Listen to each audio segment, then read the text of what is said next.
एक इंसान मर्डर करता है, पूरी जिंदगी के लिए उसे जेल होती है, लेकिन 40 साल तक वो जेल ही नहीं जाता है, फैमिली के साथ मस्त एंजॉय कर रहा है, चिल कर रहा है। आप सोच रहे होंगे ये कैसे पॉसिबल है। और उसके साथ साथ में गवर्नमेंट एग्जाम देता है, गवर्नमेंट एग्जाम को क्रैक करता है, एक गवर्नमेंट टीचर बन जाता है और उसके बाद रिटायर भी कर जाता है, बेस्ट टीचर का अवार्ड भी मिलता है। ये सारी चीजें हो रही थी, लेकिन जेल अथॉरिटीज को यह नहीं पता कि एक कैदी हमारे यहां से 1 महीने का बोल के गया था कि छुट्टी पे जा रहा हूं, और 40 साल हो गए अभी तक नहीं लौटा। अब आप सोच रहे होंगे कि कोई जेल जा रहा है तो छुट्टी किस बात की। एक्चुअली जेल की लाइफ बहुत ही अलग होती है, मोनोटोनस है, डिप्रेशन है, ये सारी चीजें कैदी फेस करता है। इसी चीज को रिजॉल्व करने के लिए उसको कुछ समय दिया जाता है कि आप घर जाइए, अपनी फैमिली से मिलिए। अब ये दो प्रकार की छुट्टी होती है, एक होता है फरलो और दूसरा होता है परोल। फरलो में आप घर जाइए, फैमिली से मिलिए, और नॉर्मल सिचुएशन में दिया जाता है, मतलब 2 हफ्ते की छुट्टी मिल गई आपको।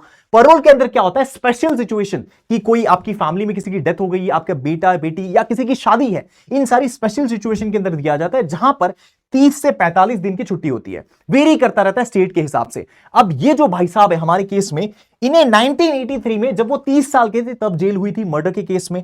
1984 एक साल बाद इनको परोल मिला, 30 दिन महीने भर की छुट्टी के लिए घर गए थे, 3 महीने तक वो एक्सटेंड हो गया, और उसके बाद 40 साल तक वो वापस जेल आए ही नहीं। 2024 में फिर से इनको जेल में डाला गया। तो ये जो 40 साल का पीरियड था, इसके अंदर इन्होंने मस्त अपनी लाइफ को एंजॉय किया, एकदम चिल वे में। और बहुत ही शॉकिंग चीज है ये, कमेंट करके बताओ कौन से स्टेट का ये केस है।